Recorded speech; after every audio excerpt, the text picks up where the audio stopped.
गोदान भिडिअजों लोगोसे नोंथांमोनखौ फिन खेबसे बरायग्रोनानै लानाय जाबाय। आसा खालामो नोंथांमोना भिडिअखौ नायलांजोबगोन होननानै। मानि सायाव सावरायगोन नोंथांमोना मिन्थिखाबायानो जानांगौ। जोंहा रिसेन्टलि बावैसो सिगां मोनसे निउस आउट जादों बड'लेण्ड रादाबनिफ्राय।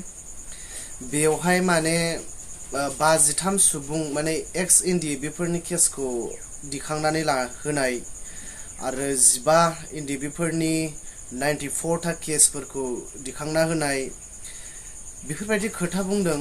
दा बे केसा जेलाव थानाय सिंनि मानसिफोरनि, जेलाव थानाय ex-NDFB फोरनि ना बाहेरायाव थानायफोरनि बेखौ जोङो मिथिनानै लागोन।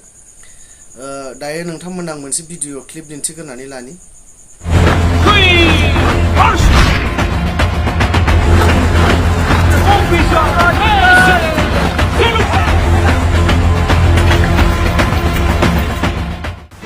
बर' माहारिफोरनि थाखाय मोनसे गोजोनथाव खौरां। थांनाय 2020 मायथाइनि 27 जानुवारियाव जादोंमोन जारिमिनारि गोजोन बिटिआर गोरोबथा। बे बिटिआर गोरोबथानि गुबुन मोनसे जाफुंसार हाबा। गोरोबथानि दफा नं 9.4 आव मख'नाय बायदियै बारग' NDFB नि सा 53 सोद्रोमाफोरनि केसखौ बोखारना होबाय। बड'लेण्ड रादाबनिसिम सौफैनाय फारिलाइ बायदियै क'क्राझार बिजिरसालियाव सा 38 बारग' NDFB सोद्रोमाफोरनि केसखौ बोखारना होनायनि अनगायैबो गसाइगाव बिजिरसालियाव सा 15 बारग' NDFB सोद्रोमाफोरनि गासै मोन 94 केसखौ बोखारना होबाय।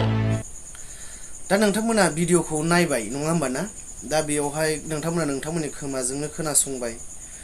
जोंहा माने NDFB नि जायबा केस, बे जायबा दफायाव फैफानाय मोनसे दफा मोनसे एकर्डजों फैफानाय, बियो खौसेयै जयै मालाबाबो मावजानाय जायाखै आरो।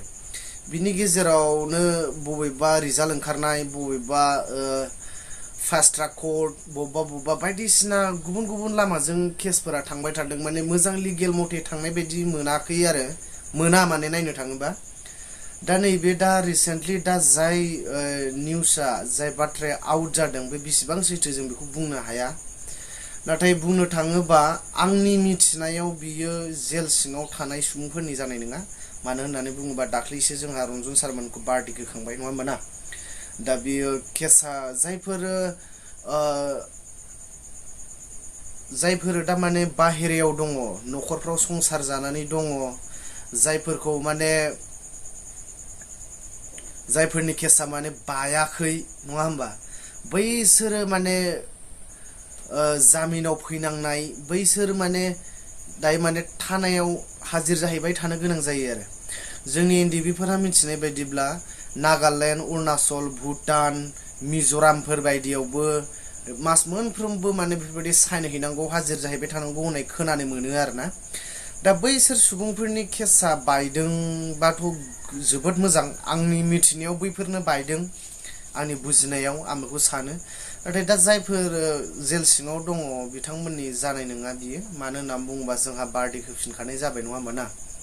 दायो जोंनि रायजो राजानि लुबैनायफोरा बेफोर गासैबो NDFB नि केसफोरा सल्भ आउट जाजोबनांगौ। जेलाव जेसेबां थानाय रायजो राजा जेनेबा NDFB फोर दं बिथांमोना गनांगौ। बियो जोंनि दफाजों फैफानाय मावफुंजानांगौ नङा होमबा? दा जाय बे सैथोबा बे मेसेजआ, नाथाय गुबुन निउसाव नुवाखै दे, बेखौ बड'लेण्ड रादाबाव नुनाय जादों। बे बाथ्राया जुदि सैथोब्ला थिग बिब्दिनो जायफोर जेल सिङाव दं बिथांमोननि केसाबो जाहाथे थाब जोबो। जों रायजो राजाया बेखौसो लुबैयो नङा होमबा ना रायजोफोर? दा जाय केसखौ नै दा बियो बाहेरायाव थानायफोरनिया दा जेनेबा केसखौ दिखांनानै लाबाय, 94 था जाय केसफोरखौ सिफायनानै होबाय, उइड्रल खालामनानै होबाय, बेबो जोबोद मोजां। मानो होननानै बुङोबा दिनै गासिबो सोरबा माखासे बहुद NDFB आनो माने न'खर दाबाय, संसार जाबाय। बैसोर बायदि सुबुङा जुदि बबेबा नागालेण्डआव, अरुणाचलाव, भुटानाव, मिज'रामाव मोनफ्रोमबो मासाव थांबाय थानांगौब्ला नङा होमबा, बेबायदि आरो। दा गोबां NDFB फोरा भुटानावबो दंबावो, भुटाननि जेल, बबेबा जेलाव, बैसोरखौबो जाहाथे बिटिआर एकर्डनि गेजेरजों, क्लजफोरनि गेजेरजों जाहाथे सरकारा बैसोरखौबो आसामनि आन्दाराव लाबोनानै बैसोरनि केसखौ जाहाथे सिफायो नङा होमबा? बेबो रायजोनि मोनसे डिमान्ड आरो। दा आं एसेबां बुंनो सानाखै मानो होननानै बुङोबा बेखौ आं ओरैनो गुसुङै मिथिहोहरनो होननानैसो बानायनो नागिरदोंमोन थेवबो आं बुंदेरलाबायबाय बिदिबा दिनैनि भिडिअआ एसेनोसै गोजोन्थों जेबो हारनि जुगल' जाथों